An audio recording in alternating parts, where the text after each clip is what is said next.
明桥，所以它是有3个名字的。那大家也会听到有一些音乐传来啊，因为大家可以看到啊，桥底下的照明呢非常充足啊，所以呢住在附近居民呢也是常常在采饭后都会在这左右两方的桥底呢进行一些休闲的活动啊。大家听到这些音乐呢，待会呢大家有空也可以走到这边啊观看一下啊。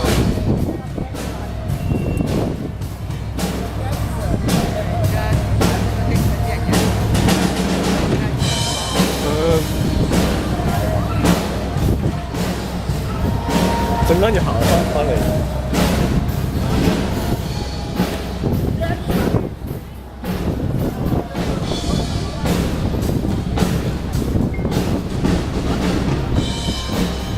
大家刚刚听到这音乐声都是左右两方桥底下传来的，所以这桥底下照明非常充足的，所以这在附近居民也是常在采访，在这边呢休闲啊。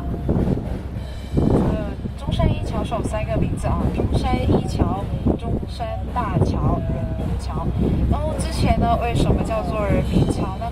由于当年土法上马义务劳动啊，大桥建设呢是共用了38.5万人的，所以之前叫做人民桥了。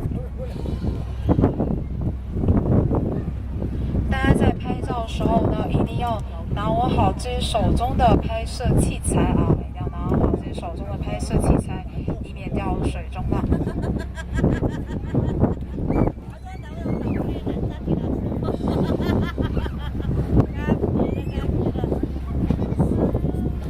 现在呢，大家会留意到我们游船的右手方，我们游船的右手方啊，有一个烟囱在这里啊。我们游船的右手方有个烟囱在这边哈。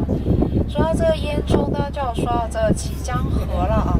綦江河呢，在60年代的时候呢，还可以作为饮用水，但是到了70、80年代呢，中山的工业就发展飞快了，特别是这綦江河两岸，当这附近呢都是工厂，烟囱林立，所以这支呢就是那时候遗留下来啊。但现在已经是不做使用啊，所以这景观安放在此处了。70、80年代污染了这綦江河啊，綦江河从污水再到后来臭水，鱼虾呢是基本绝迹，生活垃圾是遍布整个綦江河的。由于历史原因呢，綦江河曾经给人河水臭的这样一个印象。但现在可以看到，这个綦江河已经是整治过后啊，上面没有垃圾，也没有这异味。那当然啦，距离这个鱼虾重现畅游其中，还是有一定的距离要走的。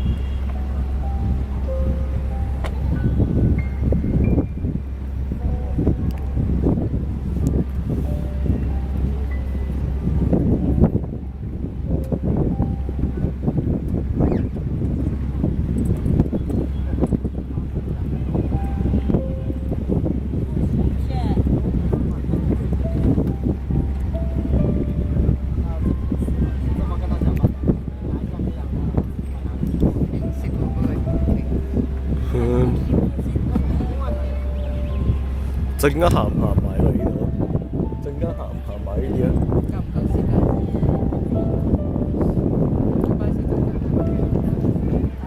搭3個站車啊！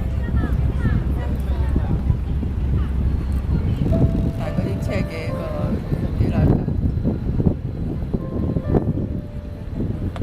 幾個字一架咪？咪咯，要一班時間。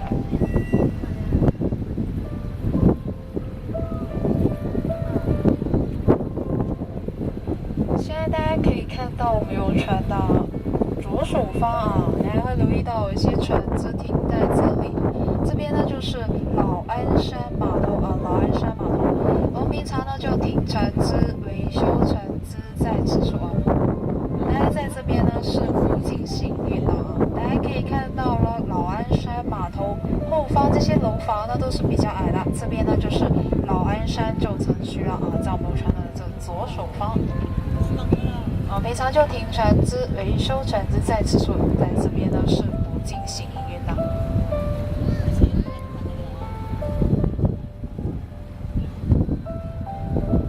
现在大家会留意到我们游船的右上方有一个大型的平体啊，大型的 LED 平体，也叫做中国中山折叠显示屏。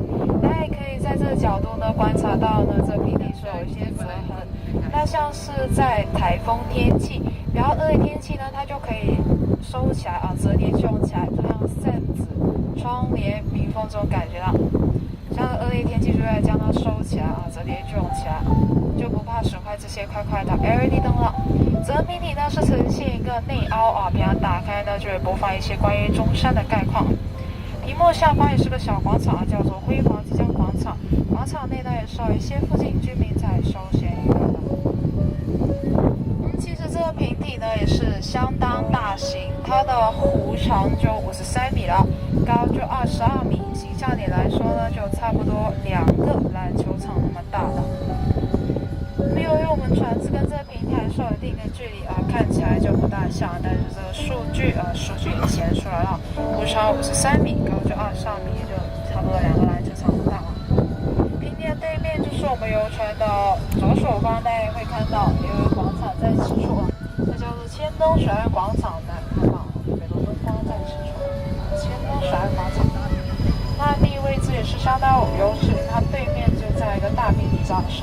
所以以前呢，就经常请一些知名企业在举办发布会啊，可能中山的小活动也会在这边举行的。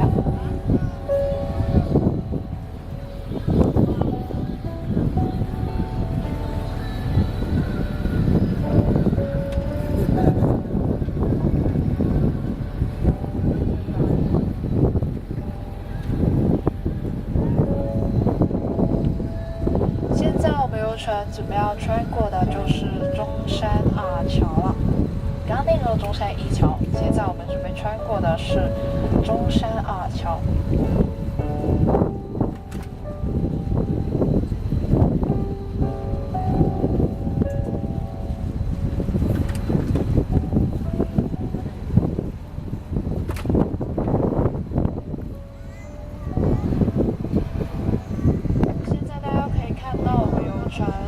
左手方的这个经济号啊，就是古色古香的一个龙船来了。穿过了这中山二桥之后呢，我们就会进入到这生态河段了。下一站怀抱地上契约，大家会慢慢发现这边的灯光装饰是越来越少啊，灯光是越来越暗啊，就进入到这生态河段的一个。大家现在会留意到我们游船的这左上方有一个大风车啊，大风车在此处的，它的名字叫做名扬风电，它是世界500强企业来的，它的总部在中山的河区开发区。当然，大家也会有这样一个疑问，就这个风车的叶子呢是没有转动的，因为城区内的风力并不够，所以此种发电机呢暂时是不会进行发电的。那安装在这里呢，是体现了一个生态环保这样理念，也展现出中山经济的一个转型升